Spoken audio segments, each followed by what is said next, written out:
Welcome to Farooq Digital Academy for Learning English. A sleeping dog never bites. একটি ঘুমন্ত কুকুর কখনো কামড়ায় না।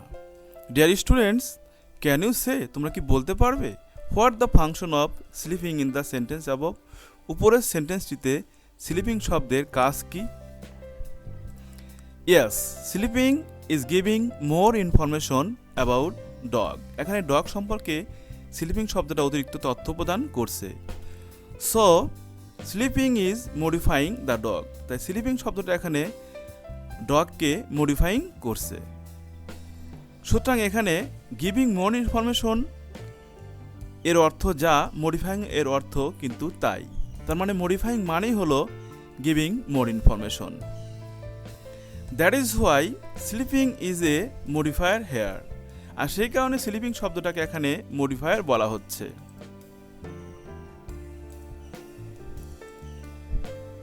So dear students, can you guess, তোমরা কি অনুমান করতে পারছো what we are going to learn today?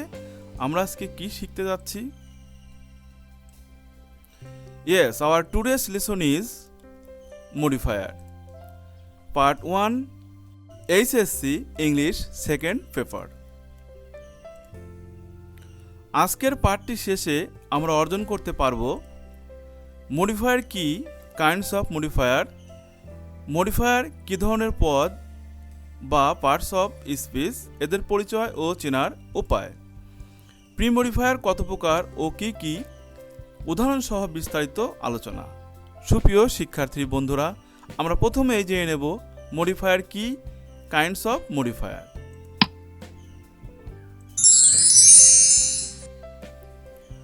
Modifier যে ওয়ার্ড বা ফ্রেজ বা ক্লোজ অন্য কোনো ওয়ার্ড এর পূর্বে বা পরে বসে ওই ওয়ার্ড সম্পর্কে অতিরিক্ত তথ্য প্রদান করে তাকে মডিফায়ার বলে। কাইন্ডস অফ মডিফায়ার, মডিফায়ার দুই প্রকার, যথা pre modifier, post modifier. What is pre modifier? Pre modifier কি? প্রি মানে পূর্বে, তাই যে মডিফায়ার কোনো ওয়ার্ড বা ফ্রেজ বা ক্লোজের পূর্বে বসে তাকে মডিফাই করে বা অতিরিক্ত তথ্য প্রদান করে তাকে প্রি মডিফায়ার বলে। যেমন she is a beautiful girl, সে একটি সুন্দরী মেয়ে। সুপ্রিয় শিক্ষার্থী বন্ধুরা, এই বাক্যটি একটু খেয়াল করো। এখানে বিউটিফুল শব্দটি গার্ল শব্দটির পূর্বে বসে এই গার্ল শব্দটির সম্পর্কে অতিরিক্ত তথ্য প্রদান করছে যে মেয়েটি সুন্দরী। তাহলে এখানে যেহেতু গার্ল শব্দটি নাউন এবং তার পূর্বে বিউটিফুল শব্দটি বসেছে এবং গার্ল সম্পর্কে অতিরিক্ত তথ্য দিচ্ছে যে এই গার্লটি বা এই মেয়েটি একটি সুন্দরী মেয়ে, সুতরাং বিউটিফুল এখানে একটি মডিফায়ার এবং এটি একটি প্রি মডিফায়ার, কারণ এটি নাউনের পূর্বে বসে এই নাউনকে মডিফাই করছে। প্রিয় শিক্ষার্থী বন্ধুরা, আশা করছি বুঝতে পারছো যে প্রি মডিফায়ার কি জিনিস। What is post modifier? Post মানে পরে, তাই যে মডিফায়ার কোনো ওয়ার্ড বা ফ্রেজ বা ক্লোজের পরে বসে তাকে মডিফাই করে বা অতিরিক্ত তথ্য প্রদান করে তাকে পোস্ট মডিফায়ার বলে। যেমন the man is strong enough to do the work, লোকটা কাজটি করতে যথেষ্ট শক্তিশালী। এই বাক্যের মধ্যে আমরা যদি একটু খেয়াল করি তাহলে দেখতে পারবো যে এখানে এনাফ এই অ্যাডভার্ব শব্দটি স্ট্রং শব্দের পরে বসে স্ট্রং শব্দ সম্পর্কে অতিরিক্ত তথ্য প্রদান করছে যে লোকটি যথেষ্ট শক্তিশালী, অর্থাৎ লোকটি শক্তিশালী, কিন্তু এনাফ শব্দটি এসে এই শক্তিশালীর ব্যাপারে আরও একটু তথ্য প্রদান করছে যে যথেষ্ট শক্তিশালী। তাহলে এখানে এই এনাফ শব্দটি কিন্তু স্ট্রং শব্দের পরে বসে এই স্ট্রং শব্দ সম্পর্কে অতিরিক্ত তথ্য প্রদান করছে। সেই জন্য এখানে এনাফ শব্দটি একটি পোস্ট মডিফায়ার, কারণ এটি স্ট্রংয়ের পরে বসে এই স্ট্রংকে অতিরিক্ত তথ্য প্রদান করছে। প্রিয় শিক্ষার্থী বন্ধুরা, আমরা কিন্তু এখান থেকে বুঝতে পারলাম যে আসলে প্রি মডিফায়ার কী জিনিস এবং পোস্ট মডিফায়ার কী জিনিস। এখন আমরা দেখে নেব মডিফায়ার কী ধরনের পদ বা পার্টস অফ স্পিচ, এদের পরিচয় বা চেনার উপায় কি।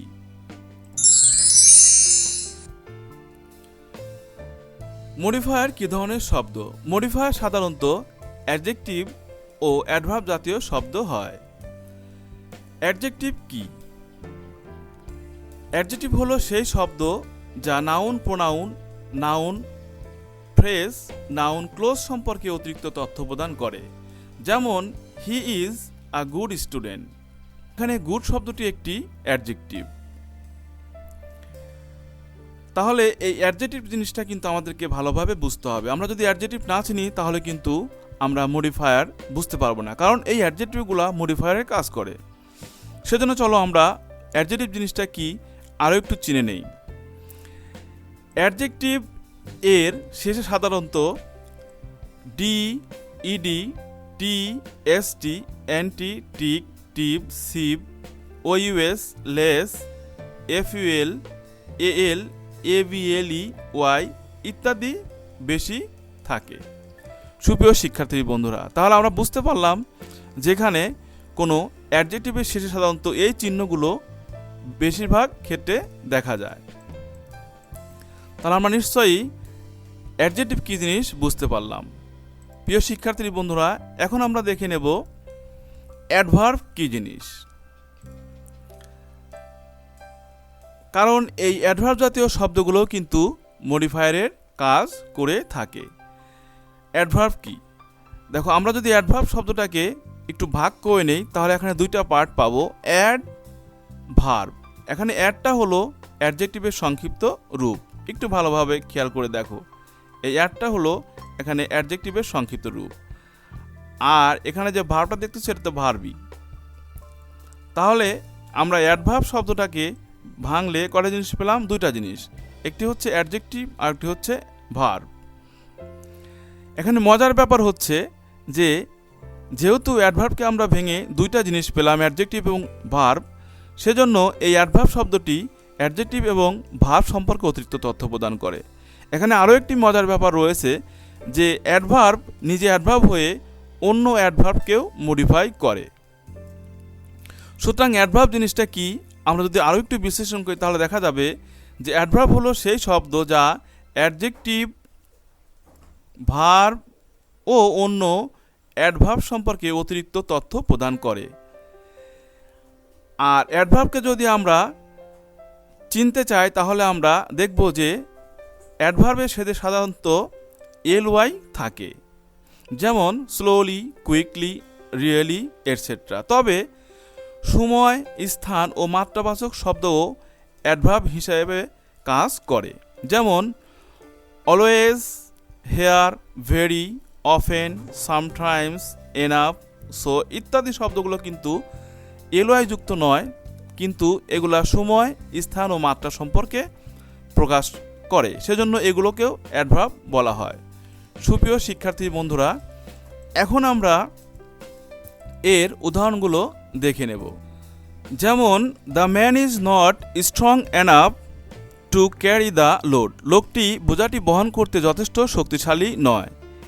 In this sentence enough is an adverb, এবং এই অ্যাডভার্বটি স্ট্রং শব্দের পরে বসে তাকে মডিফাই করছে। সো এখানে adverb modifying adjective.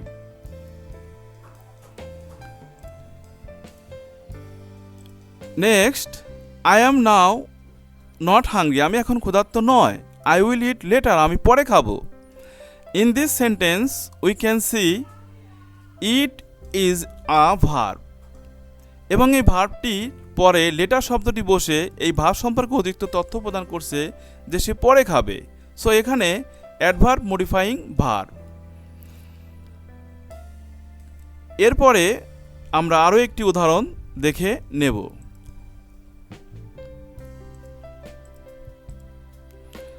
He is driving car very quickly to reach his office in time, সে তার অফিসে সময় মতো পৌঁছার জন্য খুব দ্রুত গাড়ি চালাচ্ছে। In this sentence quickly is an adverb, quickly শব্দটি একটি অ্যাডভার্ব এবং ভেরি শব্দটি আরও একটি অ্যাডভার্ব। তো ভেরি শব্দটি এখানে কুইকলি শব্দটির পূর্বে বসে এই কুইকলির মাত্রাটা একটু বাড়িয়ে দিয়েছে, যে খুব দ্রুত গাড়ি চালাচ্ছে। তাহলে এখানে দেখা যাচ্ছে যে ভেরি শব্দ অ্যাডভার্ব হয়ে অন্য একটি অ্যাডভার্বকে মডিফাই করছে। So adverb modifying another adverb. সুপ্রিয় শিক্ষার্থী বন্ধুরা, আমরা এই তিনটি উদাহরণ থেকে পরিষ্কারভাবে বুঝতে পারলাম যে অ্যাডজেক্টিভ অ্যাডভার্ব, এই পার্টস অফ স্পিচটি অ্যাডজেক্টিভ, ভার্ব ও অন্য অ্যাডভার্ব সম্পর্কে অতিরিক্ত তথ্য প্রদান করে। নিশ্চয়ই আমরা অ্যাডজেক্টিভ এবং অ্যাডভার্ব জিনিসটা কি এই বিষয়টা কিন্তু পরিষ্কারভাবে বুঝে নিলাম, কারণ এই দুটি পদই কিন্তু আমাদের মডিফায়ার হিসাবে কাজ করবে। সুপ্রিয় শিক্ষার্থী বন্ধুরা, এখন আমরা জেনে নেব আমাদের আজকের পরবর্তী আলোচনা। আমাদের আজকের পরবর্তী আলোচনা, যেটি আজকের মূল আলোচনা, প্রি মডিফায়ার কত প্রকার ও কি কি উদাহরণ সহ বিস্তারিত আলোচনা। Different types of pre modifier. সাধারণত 9 ধরনের প্রি মডিফায়ার রয়েছে, যেমন অ্যাডজেক্টিভ অ্যাজ প্রি মডিফায়ার্স, অর্থাৎ প্রি মডিফায়ার হিসাবে অ্যাডজেক্টিভ কাজ করে। যেমন he is an intelligent boy, সে একজন বুদ্ধিমান বালক। এখানে বয় শব্দের পূর্বে ইন্টেলিজেন্ট শব্দটি বসে এই বয় শব্দটা সম্পর্কে অতিরিক্ত তথ্য প্রদান করছে যে বালকটি বুদ্ধিমান। তাহলে আমরা এখান থেকে বুঝতে পারলাম যে ইন্টেলিজেন্ট এই শব্দটি একটি পিওর অ্যাডজেক্টিভ এবং এটি বয় শব্দের পূর্বে বসে প্রি মডিফায়ারের কাজ করছে। Next, participle as pre modifier, অর্থাৎ প্রি মডিফায়ার হিসাবে পার্টিসিপলগুলো কাজ করে। পার্টিসিপল 3 ধরনের, এর মধ্যে 2 ধরনের পার্টিসিপলগুলো প্রি মডিফায়ার হিসাবে কাজ করতে পারে। এর মধ্যে 1 নম্বর হলো প্রেজেন্ট পার্টিসিপল, যেটাকে আমরা ভার্ব প্লাস আইএনজি ফর্ম বলে থাকি। যেমন এ স্লিপিং ডগ নেভার বাইটস, একটি ঘুমন্ত কুকুর কখনো কামড়ায় না। ইন দিস সেন্টেন্স, স্লিপিং শব্দটি একটি পার্টিসিপল, কিন্তু এখানে অ্যাডজেক্টিভের কাজ করছে বিধায় এটাকে কিন্তু মডিফায়ার বলা হচ্ছে। তাহলে আমরা এখানে দেখতে পাচ্ছি যে এই ডগ শব্দটি একটি নাউন, তার পূর্বে স্লিপিং শব্দটি বসে প্রি মডিফায়ার কাজ করছে বিধায় এটি একটি প্রি মডিফায়ার। এরপরে পাস্ট পার্টিসিপল, যেটাকে আমরা ভার্বের 3 নম্বর ফর্ম বলে থাকি। যেমন he receive a written letter, সে একটি লিখিত পত্র গ্রহণ করেছিল। তাহলে এখানে কিন্তু এই রিটেন শব্দটি একটি পাস্ট পার্টিসিপল, যেটি লেটার নাউনের পূর্বে বসে প্রি মডিফাই করছে, অর্থাৎ লেটার সম্পর্কে অতিরিক্ত তথ্য দিচ্ছে যে চিঠিটা হচ্ছে লিখিত চিঠি। তাহলে এই বাক্যের মধ্যে এই রিটেন শব্দটি একটি পার্টিসিপল হওয়া সত্ত্বেও সেটি লেটার এই নাউনটিকে প্রি মডিফাই করছে। এরপরে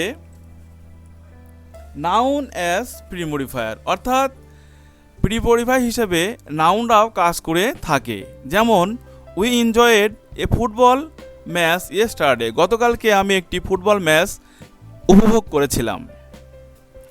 তাহলে এই বাক্যের মধ্যে দেখা যাচ্ছে যে ফুটবল একটি নাউন, কিন্তু ম্যাচ আরও একটি নাউন। এই নাউনটির পূর্বে বসে এই ম্যাচটা কী ধরনের ম্যাচ, ফুটবল ম্যাচ না ক্রিকেট ম্যাচ, সে সম্পর্কে কিন্তু আলোকপাত করছে, অর্থাৎ ম্যাচটা সম্পর্কে অতিরিক্ত তথ্য প্রদান করছে।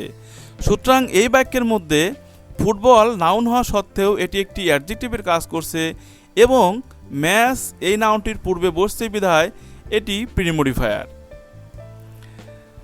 এরপরে noun adjective as pre modifier,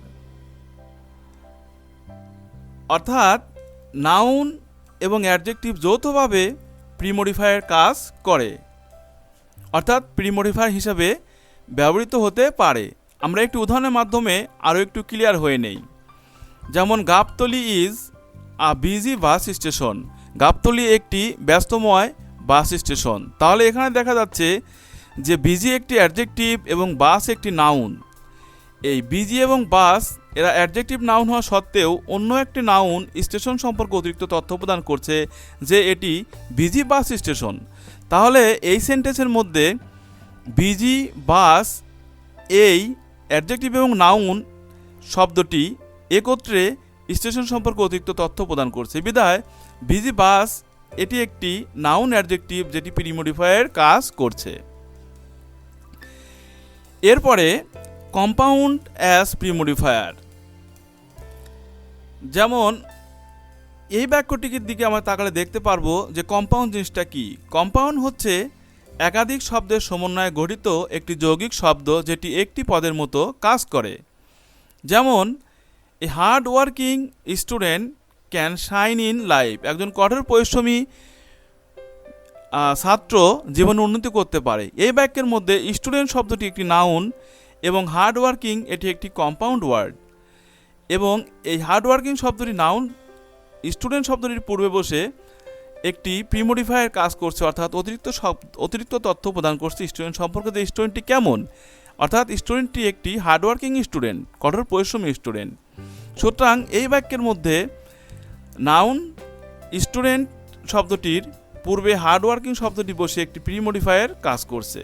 অতএব হার্ডওয়ার্কিং একটি প্রিমোডিফায়ার ইন দিস সেন্টেন্স। এরপরে পজিটিভ অ্যাজ প্রিমোডিফায়ার, অর্থাৎ পজিটিভ কেসগুলো প্রিমোডিফায়ারের কাজ করে। যেমন Mr Karim's brother is a doctor, Karim সাহেবের ভাই একজন ডাক্তার। ইন দিস সেন্টেন্স করিমস শব্দটি একটি পজিটিভ কেস, যেটি ব্রাদার শব্দের পূর্বে বসে এই ব্রাদার শব্দ সম্পর্কে অতিরিক্ত তথ্য প্রদান করছে যে এই ভাইটা কার ভাই, এই ভাইটা হচ্ছে করিমের ভাই, অর্থাৎ ব্রাদার সম্পর্কে অতিরিক্ত তথ্য প্রদান করছে যে উনি করিমের ভাই। সুতরাং এই বাক্যের মধ্যে করিমস এই পজিটিভ কেসটি ব্রাদার নাউনের পূর্বে বসে এই ব্রাদার নাউন সম্পর্কে অতিরিক্ত তথ্য প্রদান করছে, সেই কারণে এখানে করিমস পজিটিভ কেসটি প্রিমোডিফায়ার কাজ করছে।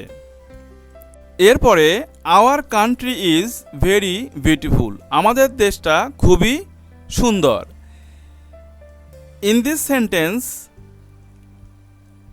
Hour is a positive case, our হচ্ছে একটি পজিটিভ কেস এবং এটি কান্ট্রি নাউন শব্দের পূর্বে বসে কান্ট্রি সম্পর্কে অতিরিক্ত তথ্য প্রদান করছে যে এটা আমাদের দেশ। সুতরাং ইন দিস সেন্টেন্স আওয়ার এই শব্দটি কান্ট্রি নাউনের পূর্বে বসে তাকে মডিফাই করছে, সেজন্য এখানে আওয়ার শব্দটি একটি প্রিমোডিফায়ার। ডিটারমিনার্স অ্যাজ প্রিমোডিফায়ার্স, অর্থাৎ প্রিমোডিফায়ার হিসাবে ডিটারমিনারগুলো কাজ করে। তো ডিটারমিনার কী জিনিস চলো আমরা জেনে নিই। ডিটারমিনার্স অর্থাৎ আর্টিকেল এ অ্যান্ড দি এবং demonstrative this, that, this, those premodifier হিসাবে কাজ করে, অর্থাৎ এই শব্দগুলোকে ডিটারমিনার বলা হচ্ছে। যেমন আমরা উদাহরণের মাধ্যমে একটু ক্লিয়ার হয়ে নেই। হি বট আ পেন, সে একটি কলম কিনেছিল। In this sentence pen is a noun, কলম শব্দটি হচ্ছে একটি নাউন এবং এই নাউন শব্দটির পূর্বে একটি আর্টিকেল ব্যবহার করা হয়েছে যে একটি কলম, অর্থাৎ কলম সম্পর্কে এখানে অতিরিক্ত তথ্য প্রদান করা হচ্ছে যে এখানে একটি কলম সে কিনেছিল। তাহলে দেখা যাচ্ছে যে এটি একটি আর্টিকেল যেটিকে বলা হচ্ছে ডিটারমিনার। তাহলে নিশ্চয়ই আমরা ডিটারমিনার কী জিনিস বুঝতে পারছি। এবং এখানে এই শব্দটি আর্টিকেল, কিন্তু আমরা জানি আর্টিকেল মূলত অ্যাডজেটিভের কাজ করে, সেজন্য কিন্তু এখানে এই ডিটারমিনার একটি অ্যাডজেটিভের কাজ করছে নাউনের পূর্বে বসে, বিধায় এটি একটি মডিফায়ার এবং নাউনের পূর্বে বসের জন্য এটি একটি প্রিমোডিফায়ার। সুতরাং এই সেন্টেন্সের মধ্যে একটি প্রিমোডিফায়ার কাজ করছে। এরপরে দেখো আই বট দিস পেন, আমি এই কলমটি কিনেছিলাম। In this sentence in the same way this শব্দটি পেন শব্দটির পূর্বে বসে তাকে নির্দেশ করছে, অর্থাৎ ডেমনস্ট্রেটিভ শব্দের অর্থ হচ্ছে নির্দেশক। ডেমনস্ট্রেটিভ শব্দের অর্থ হলো নির্দেশক, কোনো কিছুকে নির্দেশ করে এরা।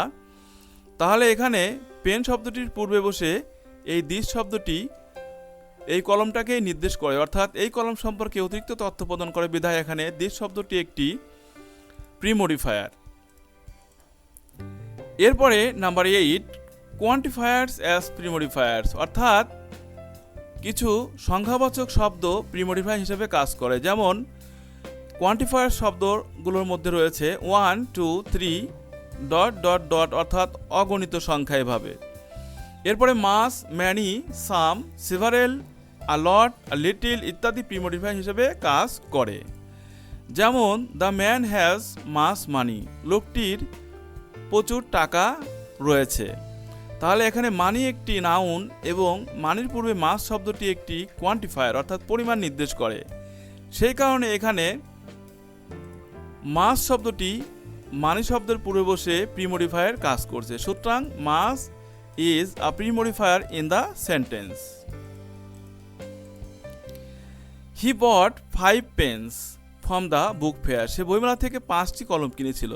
In this sentence pens is a noun, এবং এই পেন শব্দের পূর্বে 5 শব্দটি বসে এই কলমের সংখ্যা বোঝাচ্ছে, অর্থাৎ কলম সম্পর্কে অতিরিক্ত তথ্য প্রদান করছে। এখানে 5টা কলম ছিল।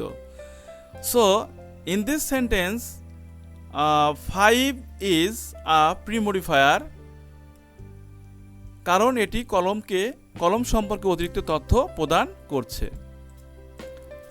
এরপরে অ্যাডভার্ব অ্যাজ প্রিমোডিফায়ার্স, যেমন the then headmaster was a learned man, তৎকালীন প্রধান শিক্ষক ছিলেন একজন বিদ্বান ব্যক্তি। তাহলে তৎকালীন প্রধান শিক্ষক একজন বিদ্বান ব্যক্তি ছিলেন। এই বাক্যের মধ্যে দেন একটি অ্যাডভার্ব এবং এটি প্রিমোডিফায়ার কাজ করছে, কারণ এটি হেডমাস্টার এই শব্দটি নাউন, এই নাউন শব্দের পূর্বে বসেছে এবং নাউন শব্দের পূর্বে বসে বোঝাচ্ছে যে এই হেডমাস্টার হচ্ছেন পূর্বের হেডমাস্টার, অর্থাৎ আগে যে হেডমাস্টার ছিলেন সেই হেডমাস্টারকে বোঝানো হচ্ছে। সুতরাং এই সেন্টেন্সের মধ্যে দেন শব্দটি একটি প্রিমোডিফায়ার, কারণ এটি হেডমাস্টার এই নাউন শব্দটির পূর্বে বসে তাকে প্রিমোডিফাই করছে। দি ডাউন ট্রেন উইল লিভ নাও, পাতালগামী ট্রেনটি এখন ছেড়ে যাবে। ইন দিস সেন্টেন্স ডাউন একটি অ্যাডভার্ব এবং এটি ট্রেন শব্দের পূর্বে বসে ট্রেন সম্পর্কে অতিরিক্ত তথ্য প্রদান করছে, যে এই ট্রেনটা হচ্ছে পাতালগামী ট্রেন, অর্থাৎ মাটির নিচ দিয়ে যায়। সুতরাং এই বাক্যের মধ্যে এই ডাউন অ্যাডভার্বটি ট্রেন নাউনটির পূর্বে বসে তাকে প্রিমোডিফাই করছে। সুপ্রিয় শিক্ষার্থী বন্ধুরা, আশা করছি যে তোমরা প্রিমোডিফায়ার সম্পর্কে ধারণা লাভ করেছ এবং পরবর্তী ক্লাসে পার্ট 2তে আমি পোস্ট মডিফায়ার সম্পর্কে আলোচনা করব ইনশাআল্লাহ। সেই কন্টেন্টটি দেখার আমন্ত্রণ জানাচ্ছি। আর মনে রেখো যে প্রিমোডিফায়ার এবং পোস্ট মডিফায়ার বিষয়টা কি, এই সম্পর্কে ধারণা লাভ করার পরে আমরা যখন পরবর্তী ক্লাসে বোর্ড কোশ্চেনের এক্সারসাইজে ঢুকবো, কেবল তখনই তোমরা সেই ক্লাসটি বুঝতে পারবে এবং প্রিমোডিফায়ার পোস্ট মডিফায়ার অর্থাৎ এক কথায় মডিফায়ার তোমার কাছে ক্লিয়ার হয়ে যাবে এবং তুমি এখান থেকে পরিপূর্ণ মার্কস তুলতে সক্ষম হবে। সুপ্রিয় শিক্ষার্থী বন্ধুরা, আমাদের আজকের ক্লাসটি এ পর্যন্তই। পরবর্তী ক্লাস দেখার আমন্ত্রণ জানিয়ে আজকের মতো এখানেই বিদায় নিচ্ছি। See you to my next class. Good by.